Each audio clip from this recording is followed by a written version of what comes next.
You were struggling a lot, weren't you? Constantly getting no's. I think we put so much pressure on ourselves. Can't even get like finance for a microwave. And that was the beans on toast days. Yeah. And then you came across you, and then he was like, oh, we don't actually need money. And you've built up now a nice portfolio. How much a year is it bringing in? About 350. 350 grand a year. How did you feel when you saw the money coming in from that first property? Like, is it real? You then went on to get your second deal, and then your third, your fourth. You've now got 2 huge lease option agreements, which is basically like buy it now with an agreement where you're allowed to pay for it later. The fact that you did it with bad credit and no money. Yeah. And now, you know, you're making 6 figures. It's absolutely remarkable. What's the difference between what you're doing now and what you were doing 8 months ago when you were just getting completely rejected? What changed? Definitely mindset, because at the beginning the venture rent's not going to work, we can't find any, because we kept getting the no's. Like a downward spiral. But we kept fighting and got the yes. Well, firstly, congrats on all your massive success, making 6 figures a year now. Yeah. Started with very little. Why don't you talk about the beginning? How did you get started in property and how did it all come about? Yeah, you wanted to go in property, didn't you? But we always thought we had to have money. Yeah.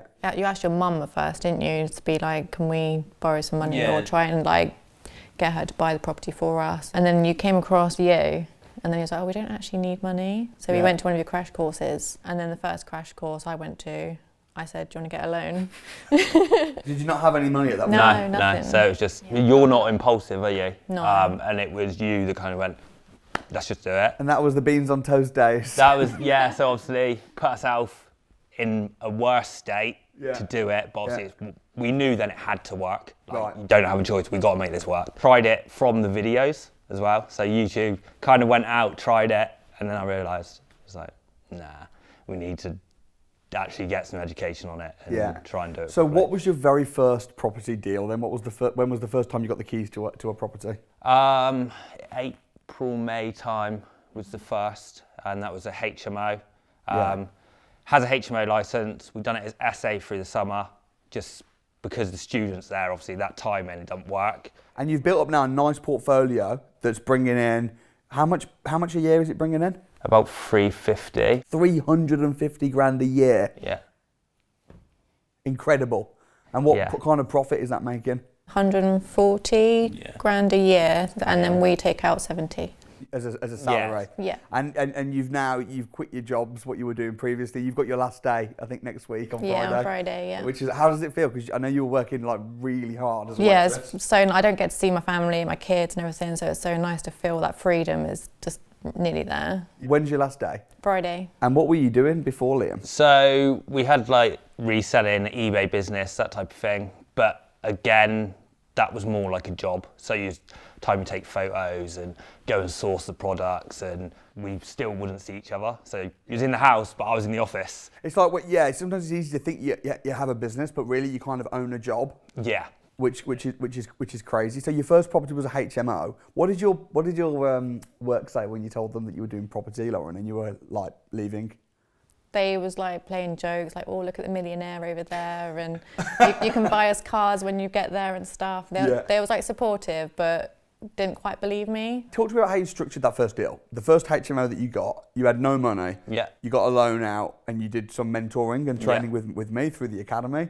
How did you structure the first deal? How did you find it? How did you structure it? How did you make it stack? How does it make profit? So we found it through an agent, just phoning up, constantly getting no's. And then we kind of changed the strategy to what you taught. And I just went, like, do you know the system like rent to rents and all that type of thing? And we clicked with someone, he's done it, but now he has a letting agency. We can just text him now and he'll say, yeah, I've got this or not. Yeah. Money side of it, we joint ventured with someone else from the academy.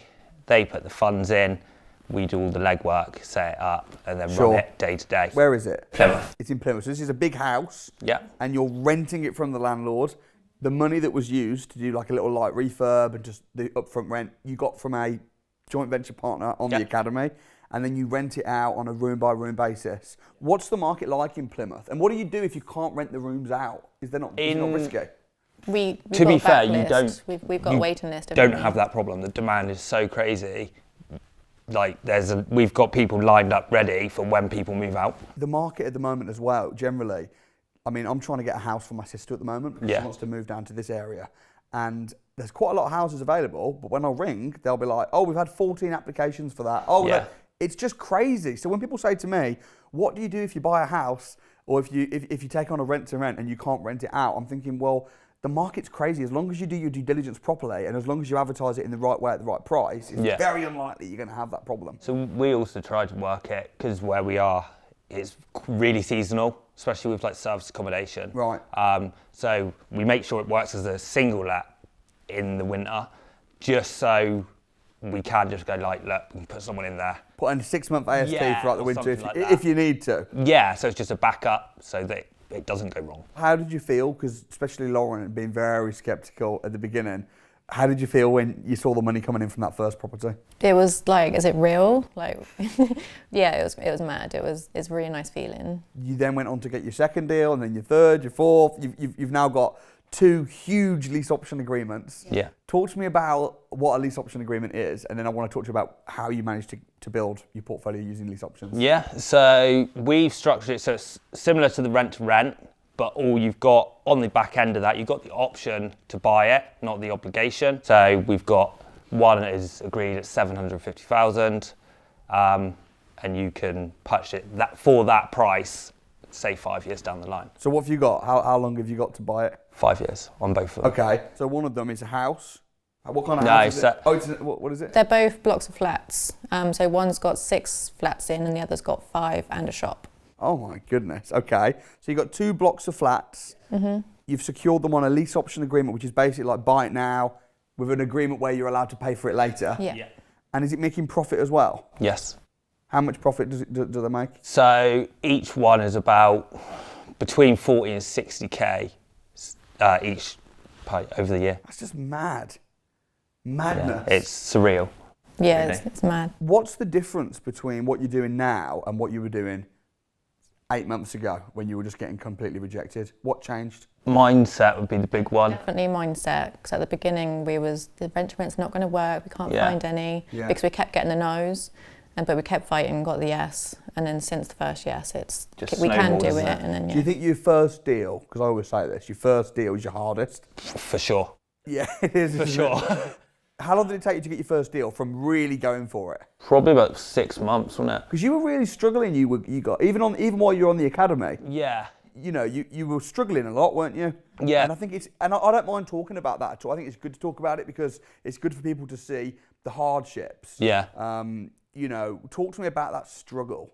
I think we put so much pressure on ourselves, putting ourselves in so much debt. We were just like, it's not working. We're not getting anywhere. What are we going to do? And because our mindset was, it's not working. Nothing was working. Wasn't working. Interesting, like a downward spiral. And then I think we was on the way up here. We was trying to do deal sourcing, but it was taking up so much time, and you're starting with no money. So then you got the fuel costs, and you're running around, and so it's just you're putting all that pressure on you. Yeah. And then we kind of like changed the strategy and concentrated on that, and then it just clicked. I can't remember what it was, and I can't remember whether you were joking, but what did you say at the ACPP about how you, the finances are to do with a toaster? Yeah, like the credit was that bad. It still is. We can't even get like finance for a microwave. Yeah. Oh, that was yeah. So you're living on nothing. Yeah. You're working as a waitress. You've gone full-time property, but it's not working. Yeah. And then you didn't have enough money for a microwave. Yeah. You tried to get finance. We could buy it, but like finance-wise, because the credit was so shot that you just wouldn't get. How did your credit get so bad? Back along, like I'd done like payday loans and just stupid decisions, credit cards, but didn't use credit cards properly. Yeah. And it'd just all got put on a bill, but then you have to pay that bill back. Then you couldn't keep up with that, and just downward spiral really. Yeah.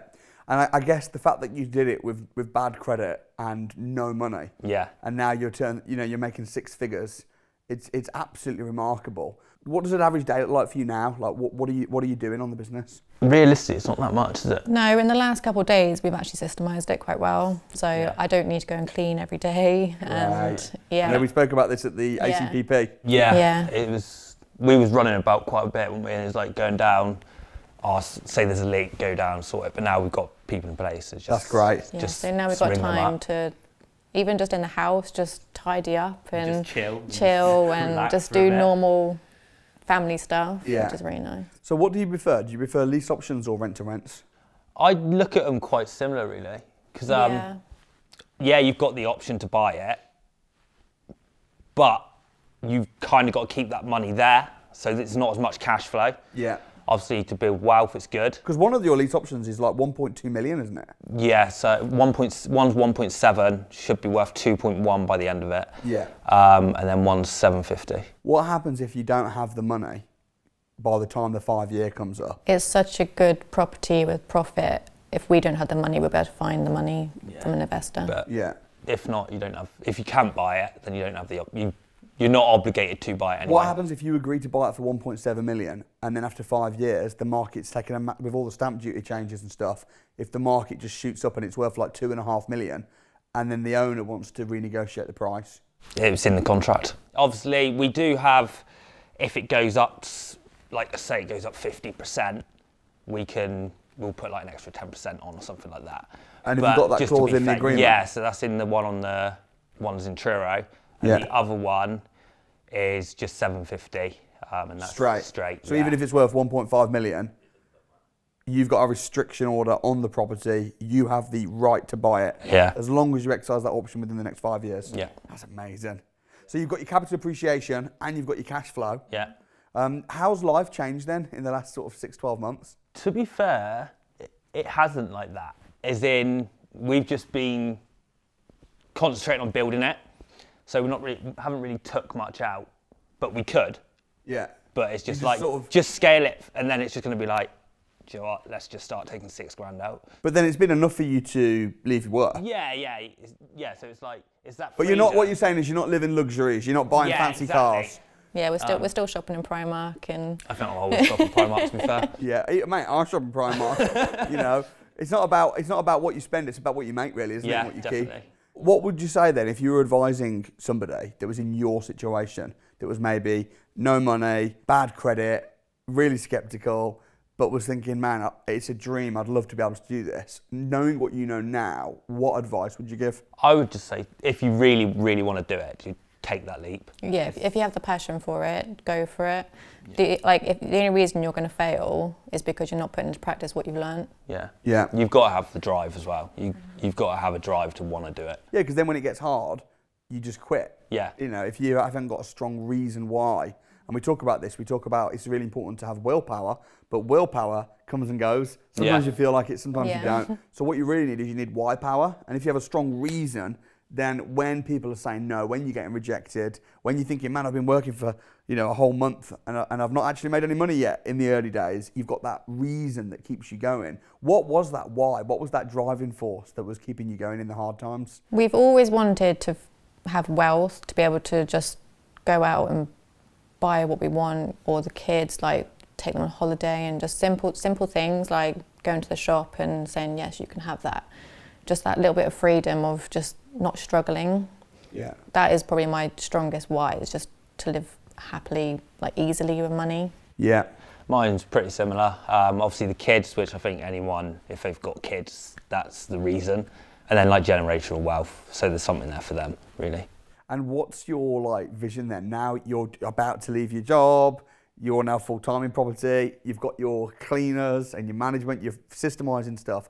What's the next step for you guys? Business-wise, I want 100 in the next 4 years. 100 what? Rent-to-rents, or rent-to-rent lease. 100 properties? Yeah, so okay, wow. The way I'm looking at doing that is just concentrating on flats, blocks of flats, and scale it that way. Yeah, because there's 2 deals that you got. Were they the same owner? Yeah. So one deal was how many flats in total? 11 in total. How many? And a shop. 11 and a shop. Plus a shop. So that's 12 properties, including the shop, just from one person saying yes. You only got to do that 8 or 9 times. Exactly. And then you've got 100 units. I think you can go and keep ringing up, get one from one landlord, and do it like that, but it's going to take so long. Yeah. It's just, I don't think it's worth doing it that way if you can get in. And what are your areas that you're working in? So we've got HMOs in Plymouth, and then Cornwall's quite small. Yeah, our service accommodation is Truro and Newquay, so we're going to aim for that area. Yeah. And how does it work with serviced accommodation? Because I know that you've got quite a few serviced accommodation properties. How does Cornwall work, for instance? What's Newquay like? So Newquay has just gone live on our apartments. It's been a little bit slow, but I think that was due to our channel manager. Yeah, it took a while to get them set up and that. We've lowered the prices and it's booking out quite nicely. Yeah. So we were thinking about doing short, like term lets through the winter, but at the minute, I don't think we need to. Went live properly, they started just going like that. Yeah. So it's like. Where's the best area out of all the areas that you've got for serviced accommodation? Truro. We've been full since we've opened. So the last 2 months now, really. Yeah. It's been pretty much full. What sort of occupancy are you talking then? I would say you're about 90, aren't you, for Truro. Yeah. And then Nuki's hard to judge because it's literally, the last week that it's actually been properly live. Yeah. I would say over the year, Truro about 70%, I would say. Yeah. Because you can camp like for winter. And what are you doing with your HMOs? How are you finding the tenants and how are you vetting them? Spare room and then open rent referencing, that type of thing. Okay, so you just taking pictures, putting it on spare room, and then when people are coming forward, you're just referencing them via the software on open rent and making sure they can afford it, they've got their references. Have you ever had has there been any horror stories, like any tenants that are really bad not paying rent? Yeah. Not yet.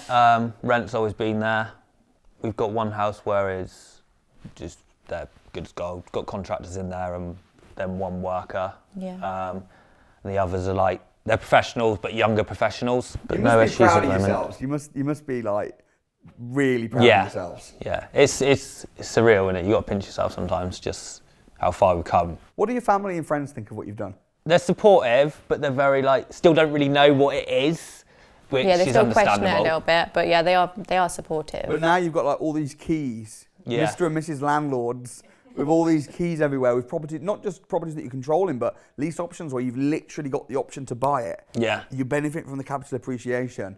I mean, that's just incredible. And making the kind of money that you're making, you've been able to quit your jobs, and I mean, it really is remarkable. So some people still a little bit unsure, but skeptical. No, I think for my mum, she knows what we're doing, and she's fine, but she just doesn't understand the process of it. So she's happy. She said she's so proud of what you've done and everything, but she just doesn't understand it. How did you deal with that initially, with having friends and family just totally either not getting it or not supporting it, or We just got on with it. Just got on with it. Don't really keep the business separate. There's a few that we can speak to, but if they don't understand it, just kind of keep it separate. My mum lives in France, and I called her the other day and said to her about the lease options. And she was speechless, and she's really happy. So it's just really nice to have that. That's good. I always say to people, don't tell them what you're going to do, just show them what you did. Yeah. Because everyone can talk. Oh, I'm going to do this, I'm going to do this. And then all what's going to happen is all your friends and family are just going to be like, yeah, whatever. But when you actually show them and say, we made 10 grand last month. Oh, we've just secured the keys to a new lease option, or we've just got a block of flats. And then it's like, oh, okay. And then once they've seen it, then they start supporting you a little bit more. The support's always been there. The amount of times my mum's had the kids and then friends have had the kids. If it wasn't for your mum and friend, Talk to me about the mindset that's needed in order to succeed in this business. It was the mindset of it's only going to fail if you don't put in practice what you learn. Yeah. Because we've watched the videos and everything that people, even the bad reviews and stuff, and the first thing I came away from reading the bad ones was they only failed because they didn't do what they learned. Yeah, and also most of the bad comments online or whatever are not from people that have actually. No. They're not part of it. They've just watched a YouTube video or maybe attended a £1 course. Yeah. But you guys are part of the academy. You know what the academy members are like. Like everybody's winning, and the environment I think is really important as well. Being around other people that are winning and that are positive.